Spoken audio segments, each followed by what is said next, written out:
Hey guys, Eric here. I'm going to be starting a new series called Gun Game where I'll be reviewing most weapons throughout history. I thought the idea would be cool and really guys, hope you guys enjoy it. Just please know I'm not an expert or I'm not like really good at animating since this is my first animation, so please don't murder me. And with that out of the way, let's get on to our first weapon. The first weapon we'll talk about is the hands. Hands come with every human that is born. Every hand has 5 fingers, and if you're lucky, you might even have 6 on each hand. We use our hands for all tasks we do basically, such as eating, collecting, and making stuff.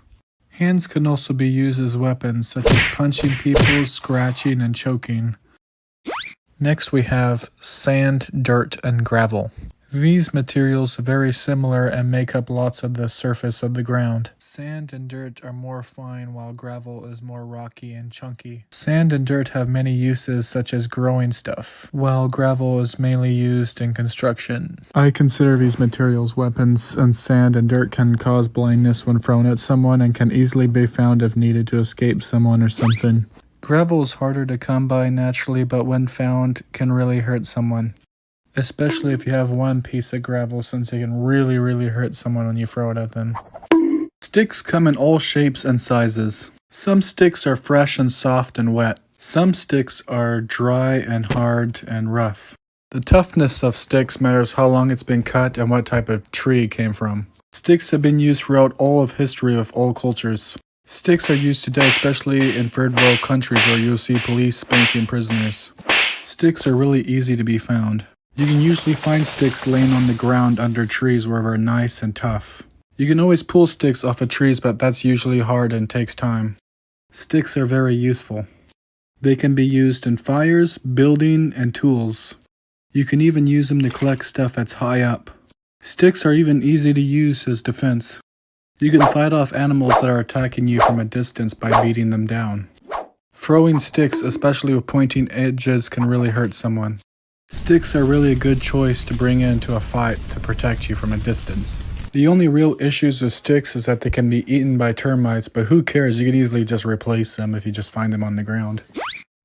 Rocks are hard lump things similar to gravel. Rocks come in different shapes, sizes, and composition. Some rocks are smooth and well-rounded like river rocks, while other rocks are sharp and jagged like quartz. Rocks are found everywhere on Earth and are used by everyone basically. Usually mattering on where you're at, rocks can be found almost everywhere on the surface or right under the ground, but some places it's really hard to find rocks. Rocks have many uses, such as being used in tools and building things. Rocks tend to be very heavy and can pack a punch when thrown at someone. Rocks can be lethal, especially if you throw it at someone's head. The issue with rocks is that they're very bulky and heavy to hold, so you can't really use them as weapons unless they're right there on the ground. You also need to be really close to your enemy to actually hit them with a rock and deal damage, and even then they can still move out of the way.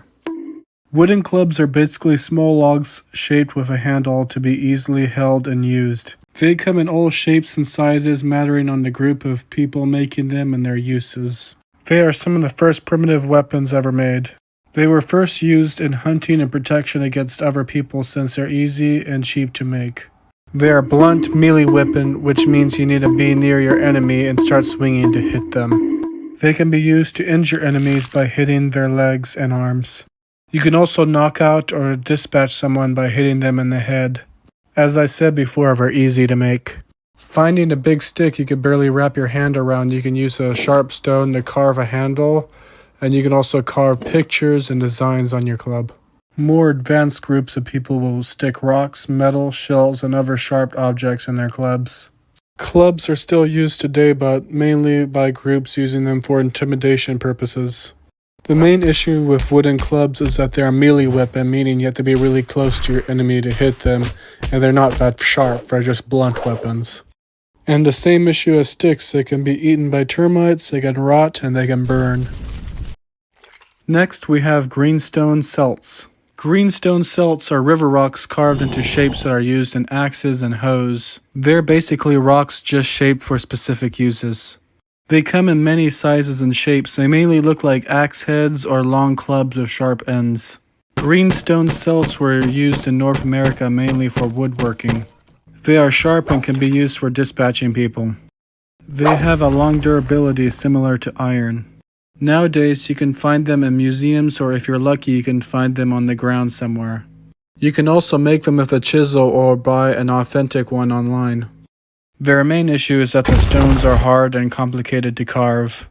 They're also really easy to be lost. Next we have bolas. Bolas are weapons that are usually made up of 3 or more bolts attached by a string or rope. They were invented by indigenous South Americans for tripping prey and cattle. The user would whirl the bola above their head and throw it at their prey, allowing them to immobilize their prey without killing them. Bolas were mainly used for hunting animals and not really used in warfare against other humans. Bolas are really light and can be easily carried around during hunts and can be easily thrown too. The real issue with them is that they're easy to be lost when they're thrown. You also need a lot of skill to throw them and actually hit your target. Nowadays they're used mainly for traditional purposes and for cattle. If you want to get them nowadays, you can always get them online, or you can even learn how to make one. Next we have Amazonian spears. Amazon spears are spears used by the Karaha people who live on the banks of the Araguaia River and the Amazon.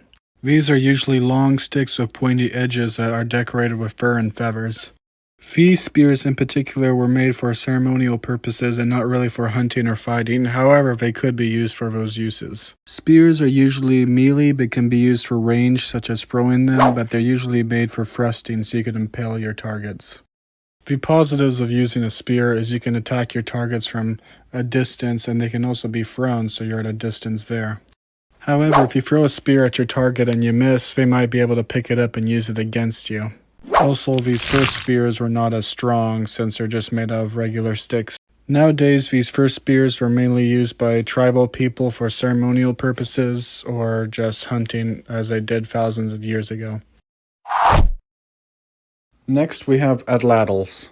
Atlatls are pieces of wood or bone that have a groove in it where you'd put an arrow or a spear in. Atlatls were used by various groups throughout the world, especially in the Americas. They were made for tougher targets that needed a little bit more oomph than a thrown spear. The user would thrust the atlatl forward with a spear in it, which would shoot the spear faster than if you regularly threw it, which would of course hit the target with much more power. A skilled user could hit a target 230 feet or 70 meters or 690 ham sandwiches away with an atlatl. With the power of atlatls, users were able to take the biggest and toughest game, including woolly mammoths. For most cultures, atlatls were mainly used for hunting on the side with bows and arrows, but for some cultures like the Aztecs, it was used as a weapon of war. Positives about these weapons is the power they have behind them. When Hernan Cortez and his conquistadors invaded the Americas, they were impressed on the atlatl's ability to puncture their armor. An issue with the atlatl was its learning curve of using it. They were easily succeeded by bows and later on guns.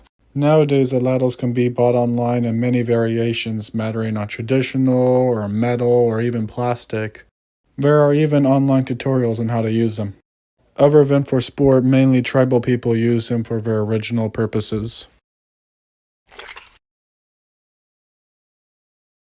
Next we have axe heads. Axe heads are rocks with one side that's sharp and the other side that has a groove made for a handle to hold it. They are made by stones chiseled and sharpened for use. They were used by everyone throughout all of history. They were invented for chopping things, especially wood usually. In warfare, they worked really well for using as a melee weapon. Being sharp and also being heavy at the end of a stick, they can really pack a punch when hitting a target. Negatives to axes is that you have to be really close to your target to hit them since they're a melee weapon. Also, if not properly secured, axe heads could fling off when flinging around your axe. Nowadays, axe heads are mainly made out of metal and mainly used for woodworking. You can get axes at any hardware store, but they don't come in stone. I hope you guys enjoyed the video.